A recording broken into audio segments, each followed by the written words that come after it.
Hi, my name is Megan Copel, and I'm going to take you through a group of foot exercises that I would like you to do daily, but I'll be realistic, try to do 3 to 4 times a week. So we're going to start with a pinky ball. You can do these with a lacrosse ball. However, for the foot exercises, I think the lacrosse ball is sometimes a little aggressive. And with MS, you want to be a little bit softer with your muscles. If you go in too deep, the muscles can actually work against you and tighten up even more.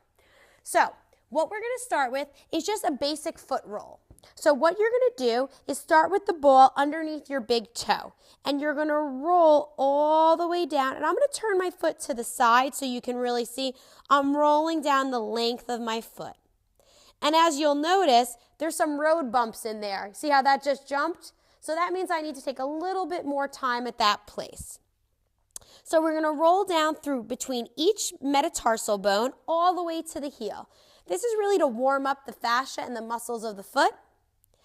And I like to just do that a few times, whatever feels good. You want to get as much weight on that ball as you can, but you don't want to think about crushing the ball. You want to almost think that the ball is going to regain its, keep its shape underneath your foot. Then what we're going to do is get the ball under your MP joint.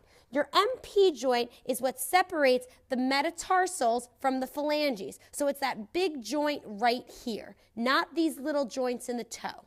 So we're going to put the ball right under that MP joint, and we're going to do some MP flexion and extension. So for flexion, we're going to wrap those toes around that ball. And if you can see, I'm white knuckling a little bit. And you can notice that one is popping out way more than that one. So I'm trying to get even throughout the foot. So that's our flexion.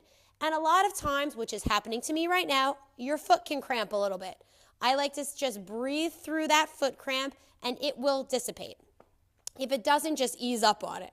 So that's our MP flexion. Then you're going to come off the ball, keep the foot flat on the ground, and just do extension of that joint. So what I'm doing is lifting all my toes up.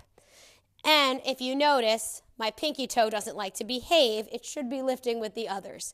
What I don't want to see here is lifting the whole foot. We're not there yet. We're just lifting from that MP joint.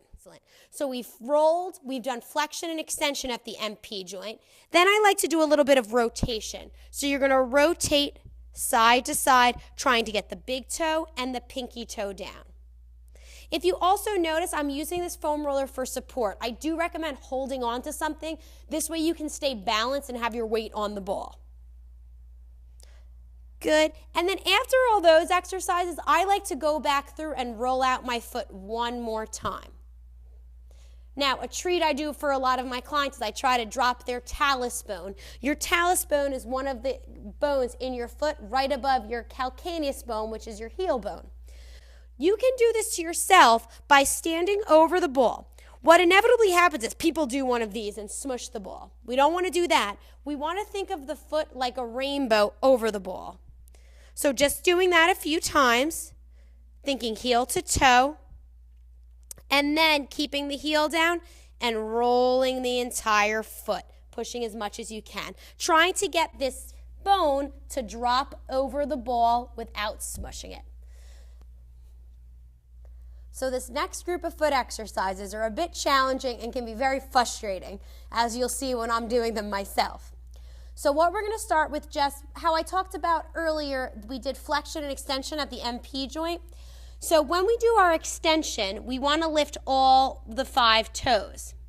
And I like to do one foot at a time. And I highly recommend doing your stronger side first. So the MS affected side, don't do that side first.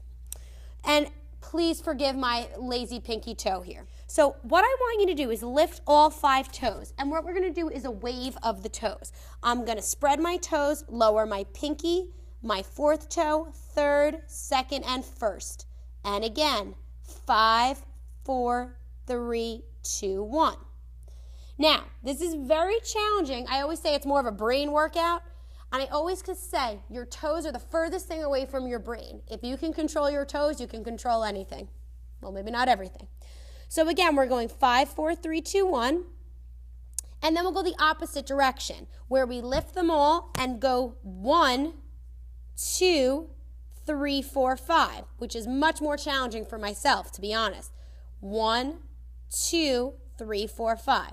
Now, what I don't like to see is this, moving the foot to get that to happen. So we really want to isolate those toes. If it doesn't happen, do not worry. If you need to help yourself and push them down, that's fine. Sometimes we need tactile feedback to know what's going on with the feet, okay? So we did our toe waves in both directions. You can also do just lifting the big toe up and down, which you can see I need a little more practice on. So we're lifting the big toe and lowering it. Those are our toe exercises. For the next group of exercises, we're going to use a towel. There's a few different ways to do this, but I prefer the 3 in, 3 out. So what you're going to do, again, we're working at that MP joint again. So I'm going to flex and pull that towel in 3 times, trying to get it to scrunch up. Then I'm going to push it out 3 times. And I'm not just pushing it out, I'm kind of fanning my toes out. Let me do that again. Pull it in for 3, 2, 1, and then push it out for 3, 2, 1. I think I need a 4th one to get that towel a little straighter. So that is our towel drag. Now we're going to do a little foot doming. So when you do foot doming, you don't want to come all the way up and scrunch the foot. I like to think that my foot's a suction to the floor and I'm dragging it and lifting. The goal is to feel the work in the arch of the foot. So just sitting up nice and tall, keeping the belly in as always, just doming that foot up a little bit and back down. Doming that foot up and back down. This can also be done standing. All these exercises I'm doing sitting down can also be done standing. So it's really up to you depending on how your balance is. Let me show you that doming one more time. Dome it up and back down. The last exercise in our foot series is a combination of a stretch. So I like to sit with my feet up against the wall like you see, and it's always a good idea to sit on a block of some sort, maybe a towel, a blanket, whatever you have available. We want those heels up against the wall and the feet flat.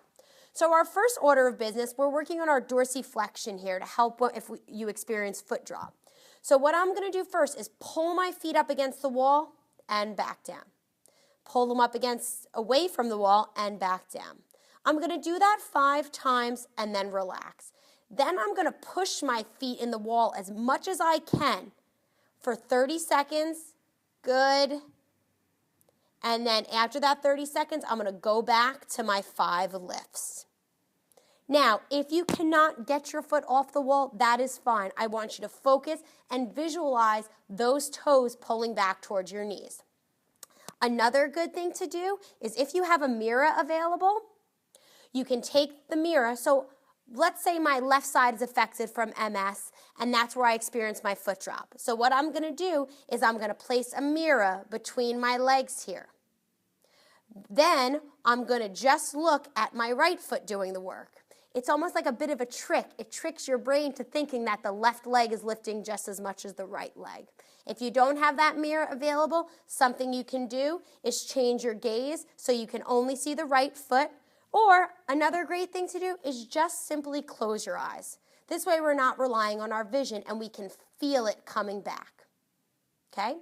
After you do those, always a great idea to give me a little more stretch, reaching forward, hinging from the hips, and reaching as far as you can until you feel a stretch in your calves. If you need to, you can go ahead and round the back to come further to get that stretch in the calves. And that concludes our foot exercises.